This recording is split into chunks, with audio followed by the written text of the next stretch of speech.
Tadparamparya vidmahi Jnanalingeshwaraya dhimahi Tanno Guruh Prachodayate. Om Yoga Maharishi Dr. Swami Geetananda Giri Guru Maharaj Ki Jai. Om Puduvai Kalaimamani Puduvai Shakti Yogacharya Amma Ji Meenakshi Devi Bhavanani Guru Mata Ki Jai. Om Shri Gurubhyo Namaha Hari Om.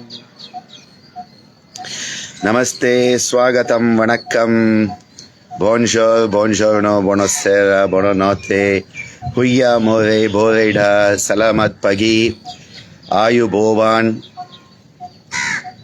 Shubh Dinam. A beautiful Saturday morning, the 81st such morning that we are coming together to look at different concepts that are part and parcel of life. Life that is a synonym for yoga, yoga that is a synonym for life itself. We have been looking at so many different topics over the past 80 weeks. And at this time, we have come to the topic of Pranayama. We must remember that Pranayama is part of the Ashta Anga of Maharishi Patanjali. The context of Pranayama is that it is part of the Ashtanga. It is not separate from the Ashtanga.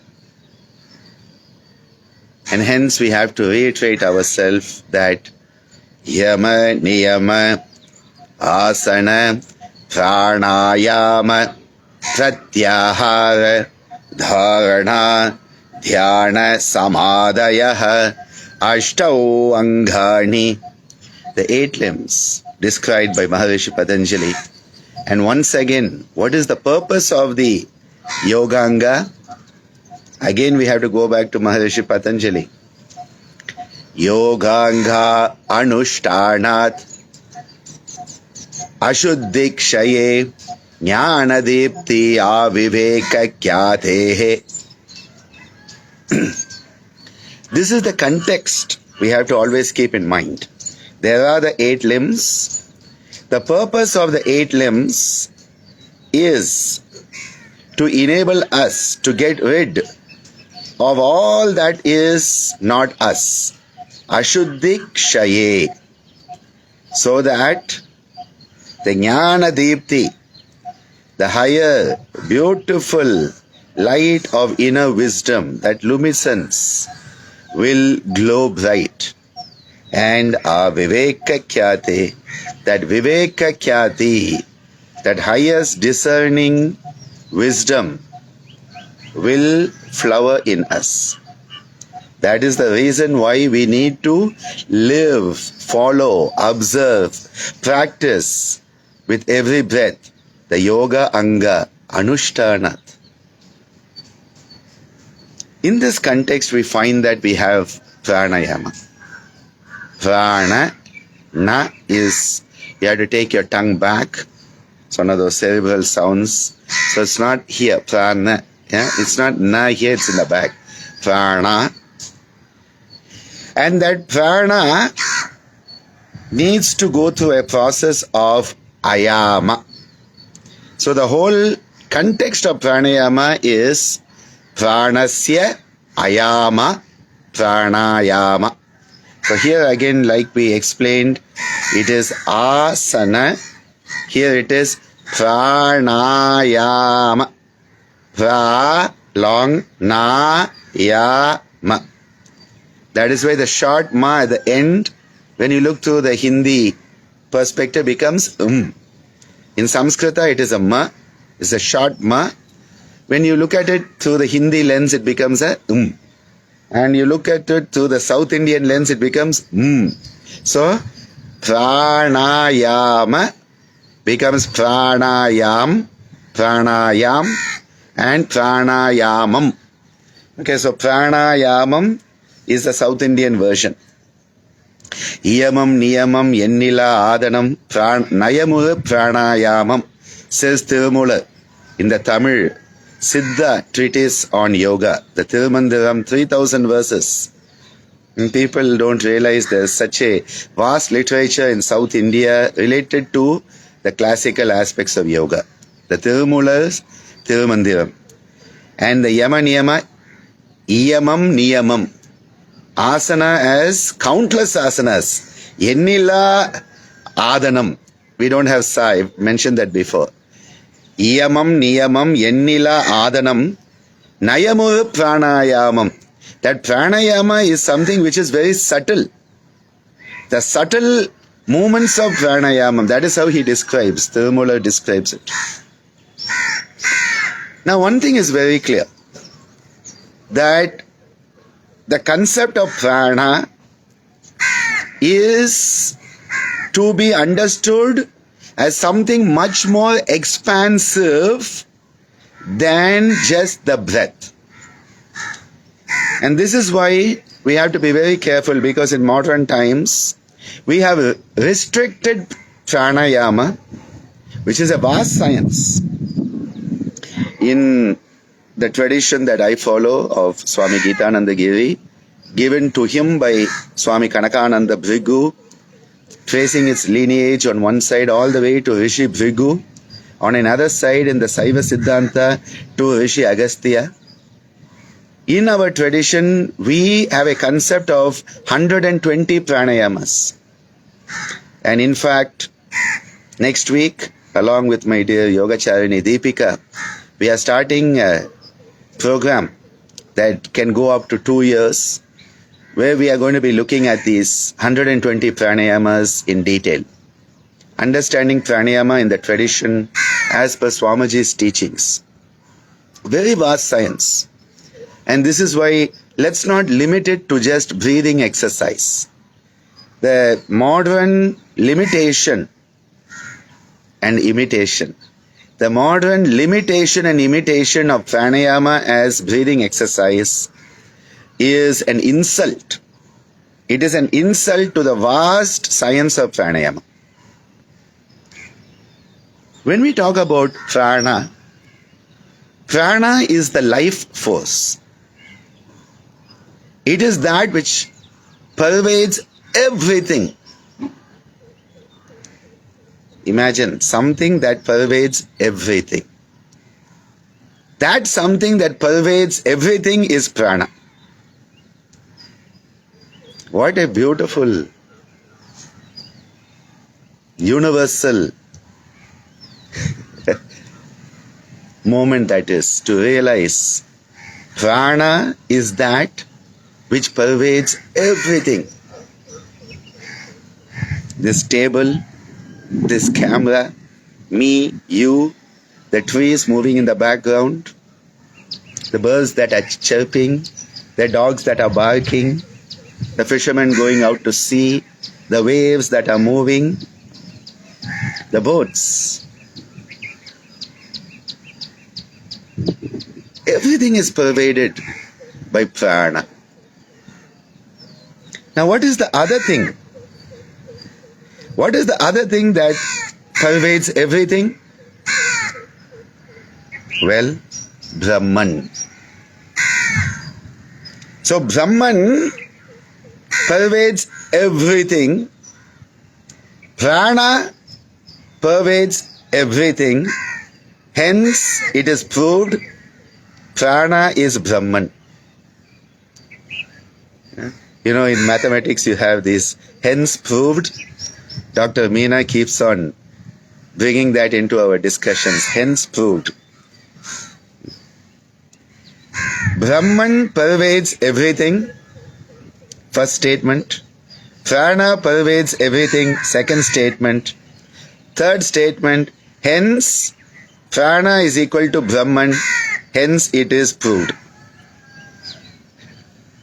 our Vedic literature, our Upanishads keep on reiterating this fact that Prana and Brahman are one and the same.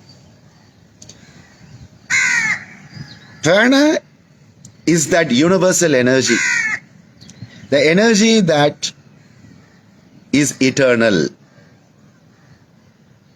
It can neither be created nor destroyed. In modern terms, it's called the law of conservation. Law of conservation of momentum, law of conservation of energy. Energy can neither be created nor destroyed. It can only transform from one form into another. Kinetic can become potential, potential becomes kinetic. This is what is constantly happening. That energy which is eternal, Nitya. It is Nitya. It is Sanatana. It has no Adi, no beginning, no cause. It is causeless because it precedes everything. Prana itself tells you Prana, that which preceded anything else, that which existed before anything else came into existence. Again, what is Brahman? That which existed before anything else existed. Hence proved Prana is equal to Brahman. That which preceded everything. Pra is to precede. Even before the first thing came into being, that which preceded it. This is why we are talking of Prana as something which is of a causal nature. Hence it doesn't have its own cause. It is Anadi. Prana is Anadi. Adi is the beginning, the cause. It is beyond that, Anadi. Anta means the end. But it has no end. So it is Ananta. So it is Anadi and Ananta. It is Nitya. It is Sanatana. That is what Prana is.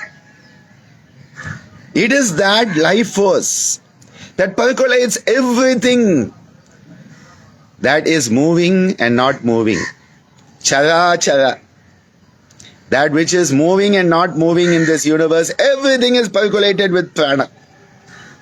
You say, you mean a stone also has Prana? Yes, a stone also has Prana.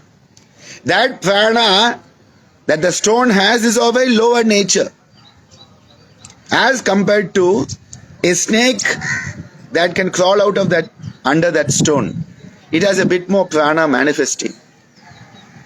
But the stone also has Prana of the most minimal level. There are various levels of Prana. And when we come into the human existence, we have the opportunity to maximize the utilization of Prana. We have the opportunity to maximize the utilization. We have the opportunity to optimalize an optimal level of maximization of the Prana. Do we do it?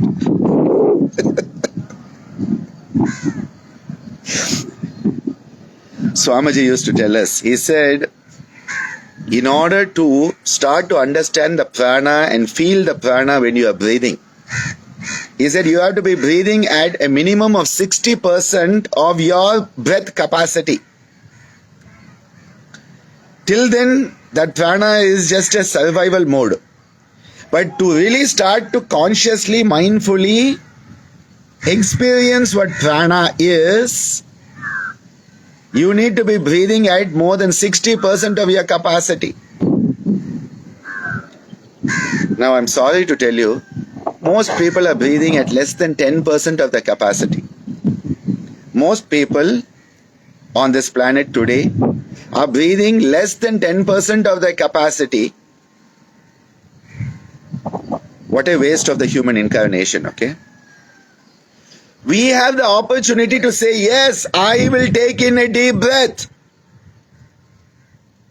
We have that capacity, that power of choice, prefrontal cortex. was working with Divya yesterday, and we were, discussing this part. Ventromedial prefrontal cortex.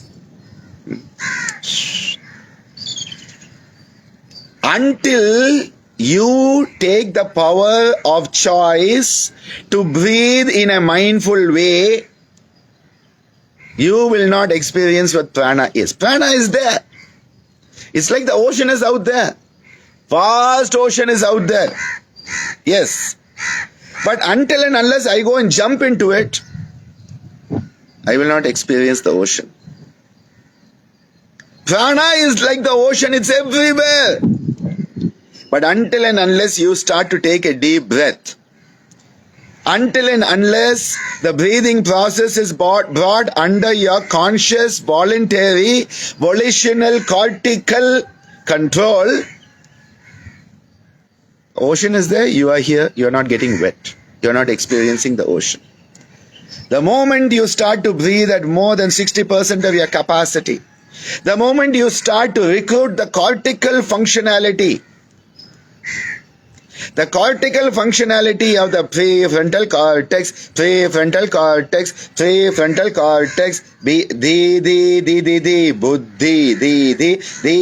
buddhi.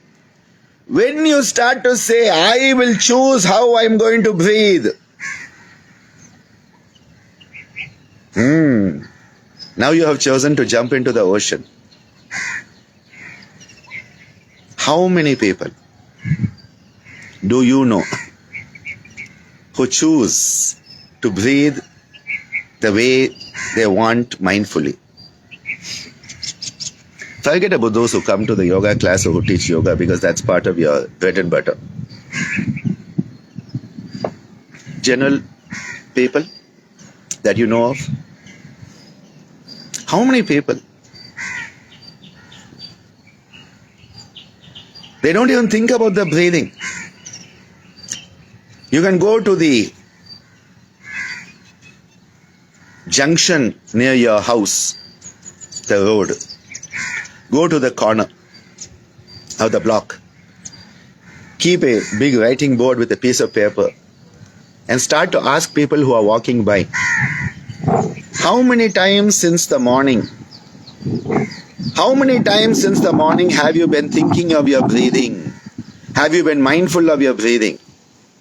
Start to do a survey. Don't believe me, okay? Don't believe me at all. I don't ask you to believe me.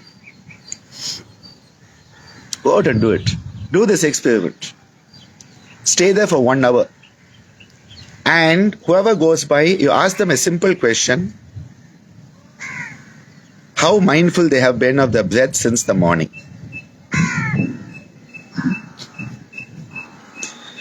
You're not going to be too successful with that one, okay? Most people haven't. Most people don't even know they can be mindful of their breathing. Most people don't know they have a choice. Many people who know they have a choice don't utilize the choice.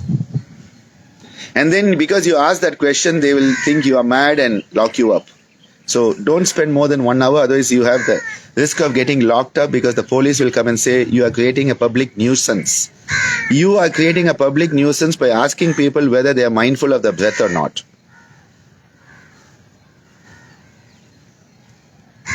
Not just now. Plato, Aristotle, Jesus, everybody's had that problem, okay? Everybody's had that problem. Every prophet has had that problem. Every Messiah has had that problem.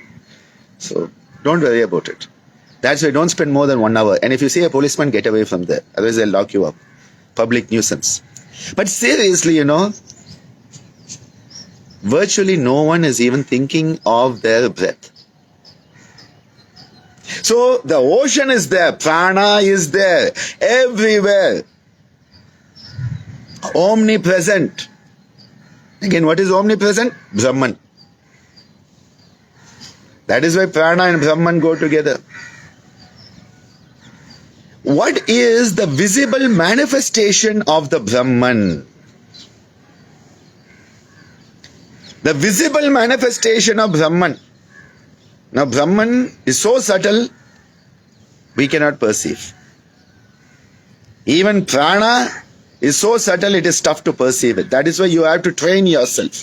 Pranayama is the process of training yourself to become sensitive enough to perceive prana. But where do you start? You have to start with the breath. You have to start with the breath. Because the breath is the vehicle. The breath is the vehicle through which the prana can move. Now prana can also move through water. Prana is also in the food. So when you eat food, you can get prana. When you drink water, you can get prana. But the best quality and abundance is when you breathe. You can also get prana when you are nice to somebody or somebody is nice to you. There could be a pranic energization from a nice warm hug, oxytocin inducing hugs, pranic energization. The best medium through which we can experience prana is the breath. Because the breath is the visible manifestation of the Brahman. The transcendental Brahman manifests as the Vayu. A beautiful Vedic mantra tells us this. Om Shanno Mitra Shanvarunaha Shanno Bhavatvaryama Shanna Indro Brihaspatihi Shanno Vishnu Rukramaha Namo Brahmane Namaste Vayu Tvameva Pratyaksham Brahmasi Tvameva Pratyaksham Brahma Vadishyami Hridam Vadishyami Satyam Vadishyami Tanmam Avatu Tat Bhaktaram Avatu Avatu Mam Avatu Bhaktaram. Om Shanti Shanti Shanti. Om Namo Brahmane Namaste Vayu Tvameva Pratyaksham Brahmasi. Oh Namaste, my salutations to Brahman, the cosmic self that percolates everything, pervades everything. Namaste Vayu, the wind, the breath. The breath is our means of perceiving Brahman. Namaste Vayu. Sorry. Namo Brahmane Namaste Vayu Tvameva, you are Pratyaksham Brahmasi. Oh Vayu, you think I don't know about you? I know, I have perceived Pratyaksham. I have directly perceived that you are the Brahman. You are the visible manifestation of the Brahman itself. Tvameva Pratyaksham Brahmasi. Now that I have known about it, I am going to tell everybody about it. I am going to share your secret. Tvameva Pratyaksham Brahmasi. And what I am going to do, I understand this is the Satyam. Hridam Vadishyami. This is the truth that I am going to share. Satyam Vadishyami. I am going to share this truth that you, Vayu, the breath, you are the visible manifestation of the Brahman. Why? Because the prana is flowing through you. Every time we breathe in, it is an opportunity for that universal prana to become part of us. The spirit comes in, inspiration. Every time you breathe out, you have an opportunity for the individual to be given up into the universal. Every inhalation, every inspiration is an opportunity for the universal to become the individual. Every time you breathe out, it is an opportunity for the individual to become the universal. The ocean becomes the drop becomes the ocean. And this is where the ajapa japa, hamsa soham, every time we breathe in that saha, and every time we breathe out the aham, sa and aham, so hum, and the hum sa. Hum. Sa. The exchange is happening. Every breath is a reminder. Every breath is a reminder. We are born on the first grand inhalation, when the universe comes into us and we become the individual. The first inspiration, the first breath of life. That is why Swamiji used to say, where do you start the practice of yoga? He said, well, where does life begin? The first breath of life. Because when you start to become mindful of the breath, when you start to become mindful of the prana that is flowing through the breath, you truly start to become alive. Till that moment, we are just in survival mode. Survival mode is where we are. The brainstem, where the respiratory center is there, it keeps on telling us breathe in, breathe out, breathe in, breathe out. And monotonous, involuntary, general life goes on, survival mode. But then suddenly you decide to say, well, there's something more than survival. There's something called living. And you start to become mindful of the breath. You start to let your higher consciousness, you start to let your discernment grow. And you start to contemplate what is happening with the breath. And this is why the methodology of utilizing the mindfulness of the breath was brought into the hands of the sadhaka by the great rishis. The rishis said, yes, Brahman, Prana, yes. But how do you experience it? How do you experience the prana that is the Brahman itself? They said, well, here, start to be aware of how you breathe. Start to be mindful of what is happening in the breathing process. Start to bring your mind and the breath together, because the mind and the breath are very much connected. How you think affects your breathing, and how you breathe affects your thinking. This is the psychosomatics and somatopsychics of pranayama. Because how you breathe influences your mind. You slow down your breath, you affect your mental process, you slow it down. You slow down your mental process, you slow down the breath automatically. And that is why one strengthens the other. Chale vate, chale chittam, it is said in the Hatha Pradipika. Because how your breath moves will affect how the consciousness flows. And then how the consciousness flows will affect the breath also. It's a two-way process. It's not a one-way process. The prana, which is the life force, we want to have the experience of it. We want to experience what is this prana, that is the cosmic Brahman itself. For that, we go through a process of Ayama. The term Ayama refers to an expansion. And this is where normally the expansion of prana is how pranayama is described. Often the term Ayama is translated as elongation, prolongation. Now this makes sense when you talk about pranayamas where you breathe slow and deep. But what about the pranayamas where you breathe rapid? That becomes a tough one, right? You cannot. How will you justify that you are expanding and elongating it? And this is why we need to understand it is not a linear elongation, but it is a multi-dimensional expansion. And so it is enhancement.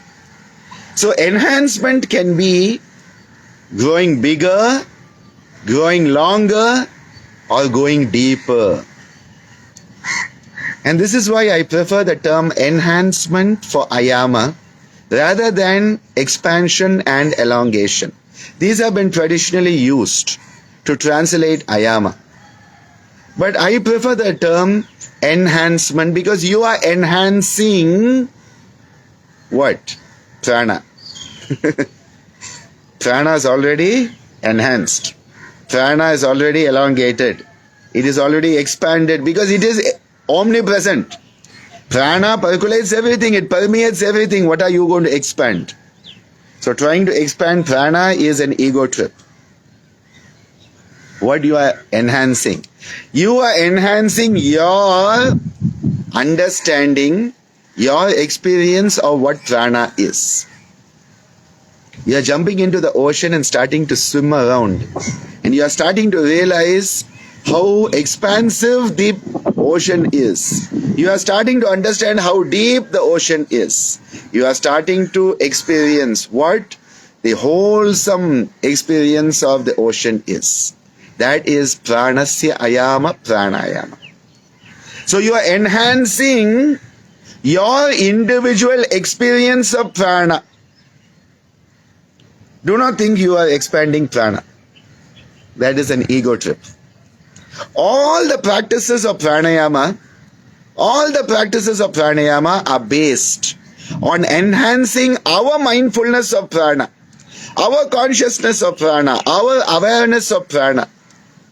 And that is why as you start to expand and understand the prana better, as you enhance your understanding of prana, your experience of prana, you move more and more from survival mode to living mode. That is actually the secret of it. We are moving from survival to living mode by enhancing our experience of prana through the techniques of pranayama. So the techniques of pranayama are the methodology to enhance this mindfulness and consciousness.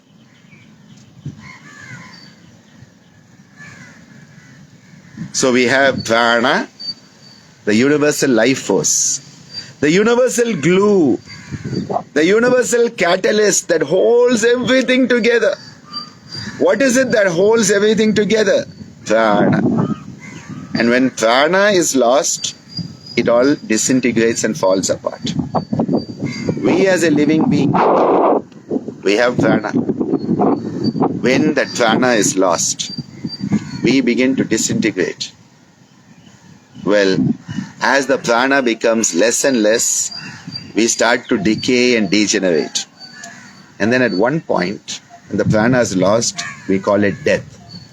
And once the prana is lost, we just degenerate and we go back from where we came.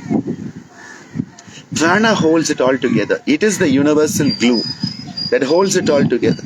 So when we are working with pranayama, we are trying to understand what is it that holds everything together. What is it that enables everything to be wholesome in one big wholesome experience and not in pieces. We are starting to perceive the big picture. And this is why the term prana is synonym of life itself. Prana is death. The loss of prana, the absence of prana is death. Aprana. And this is why we have to be very careful of people, places, events that are often pranic vampires. And in our life we have to be very careful of this because there are many people, places and events where if you are not careful, all your prana is sucked out. And you wonder what's happened to you. What's happened to you is just, it's been sucked out of you. The life force gets sucked out. We have to be very careful of this. And there's a tendency that as you grow in your practice, your sadhana, you start to enhance your prana and then a lot of people want it. Especially those who don't have it, they want to be around you because they can get your prana. And this is why your sadhana is important. Your mindful living of yoga every moment of your life is important because otherwise you will start to lose it. Prana can be like an energy bank. Now the money in the bank, you have to keep on putting some money in. If it's always being withdrawn, there's not going to be much left in the bank. And especially if your card is with somebody else who knows your PIN number, and they keep on withdrawing all the money from your bank account, you will not have money much in time to come. You'll be bankrupt. Well, energy bankruptcy is also possible. This is why the pranayama sadhana enables us to replenish our reservoir of prana that we have tapped into. It is there, as I said. The ocean is there, but we have come out of the ocean. You need to keep on going back into the ocean to have that experience. Swamiji used to say that when you eat your food, you get prana. So he said you have to chew your food. The more you chew your food, the more the prana can be assimilated. When you drink the water, you have to sip the water. Because when you sip the water, you are assimilating that prana. When you gulp the water, you don't assimilate it in the same way. Same way when you breathe. If you are just survival mode breathing, just enough to keep enough oxygen in your body to keep you alive, you're not going to experience prana. That is why that 60% of your capacity. Many times he said it. He said you have to be breathing at least 60% of your capacity to start to really experience what prana is as you breathe and flow through it. This is why in modern times, people are not learning how to breathe. And they are straight away learning all these so-called classical pranayamas. People come into a yoga class and the teacher starts teaching them Nadi Shuddhi, Nadi Shodhana, Kapalbhati, Bastrika, Brahmari, Murcha, Shitali, Sitkari. These people have not even understood what is the process of breathing. They are not even breathing properly and you are trying to teach them pranayama. It's not really a pranayama. Pranayama is not just the technique.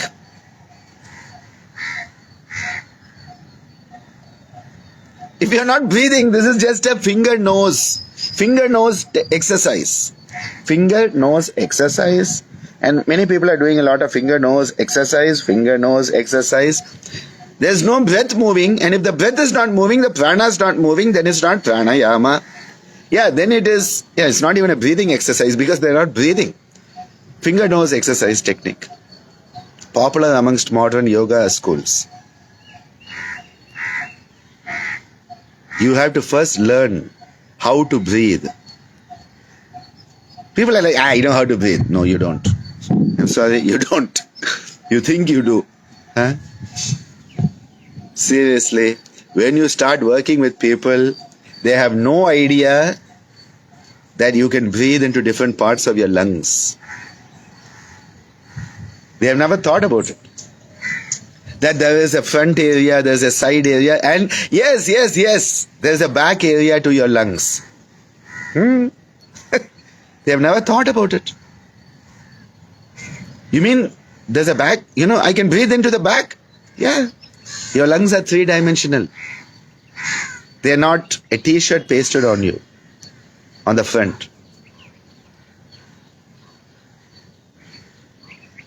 Three-dimensional aspect of the lungs. You have the front, you have the side, you have the back. And so many times I've seen this.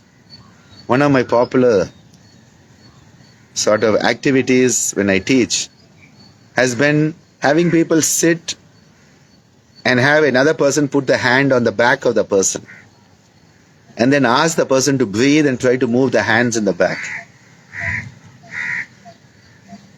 And suddenly people are like, oh my God. For the first time, Dr. Ananda, I realized I can breathe into the back of my lungs. For the first time. Many of them are yoga teachers. We don't even realize what it is to breathe. And this is why in this tradition so much importance is placed on the vibhaga, understanding how we are to breathe into these different parts of the lungs. Because as you become mindful of these different subsections, the vibhaga, your mind starts to flow. And where the mind flows, the prana will flow automatically. Yato mana tata prana. Where the mind goes, the prana will flow. And you start to become mindful. You start to breathe with mindfulness. You start to expand your capacity beyond that 60%. And then suddenly you begin to experience what this prana truly is. You come alive to the concept of prana itself.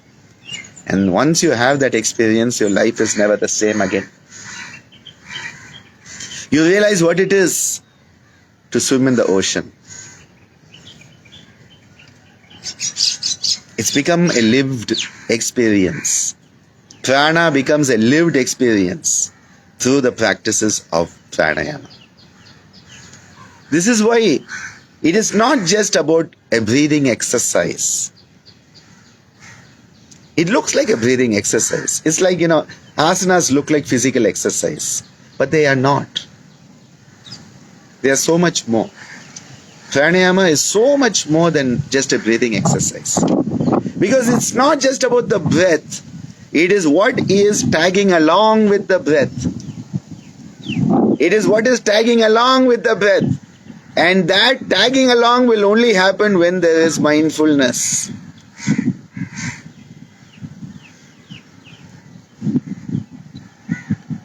Many years ago, I had an experience on a panel in a yoga event in Delhi. And on the panel, they had us talk about pranayama. And there was a person who was supposed to be a pranayama yoga therapist and pranayama therapist expert. And this guy was talking before me, and he got up, he said, people don't have time for yoga, they don't have time for pranayama. So what I do with all my clients, my patients, is that I tell them to do the pranayama practices while they're watching their favorite TV show. Yes, he said that.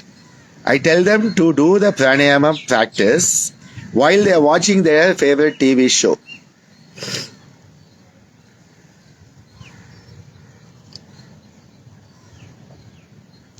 Now, I am a very diplomatic person. I try not to get into controversy. I try to be calm and quiet most of the time. Once I'm 54, you're going to see a bit more of the non-diplomatic Ananda as I move from my 7 minor, which is a bit more introspective minor, into a more outgoing 1 minor, which may be a bit too much for people. But I couldn't control myself, so I had to get up and I said, the whole basis of pranayama is the relationship between the mind and the prana. So where the mind goes, there the prana flows. So when you are doing pranayama, you want to be very mindful of what you are doing. And if you are watching your favorite TV show, your mind is totally engrossed in that TV show. And so it will not be pranayama at all, because you may think you are doing, but what you are actually doing is your mind is focused totally externally, and so it will not be pranayama at all. And so for that he gave a rebuttal. And the rebuttal was, yes.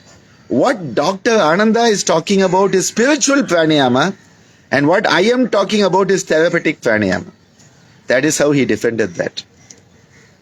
Now after that I said, this is not worth pursuing, and I realized I had a flight to catch. So I left the event and went to the airport, because being in the airport by myself on the flight was a better option than being in a conference where there was something called spiritual pranayama and therapeutic pranayama. If your mind is not there, it's not yoga. Mindless yoga is not yoga. It has to be mindful.